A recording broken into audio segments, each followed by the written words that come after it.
ধন্যবাদ কবি সমাজ, ধন্যবাদ সাধারণ জনতা, সাধারণ মানুষ, সবাইকে অশেষ ধন্যবাদ জানাচ্ছি এই কারণে যে এত বৃষ্টি, এত প্রতিকূলতা উপেক্ষা করে আপনারা যে এই সংহতি জানাতে এসেছেন, এর জন্য আপনাদেরকে আবারও আন্তরিক ধন্যবাদ জানাচ্ছি।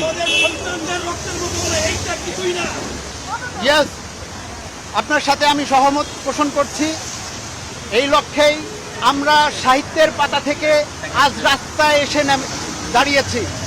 কারণ এই গণহত্যা, এই নির্বিচারে গণগ্রেপ্তার, এই তীব্র প্রতিবাদ জানানোর জন্যই কবিরা কলম ছেড়ে আজ ব্যানার ধরে দাঁড়িয়ে আছি বৃষ্টির ভিতরে।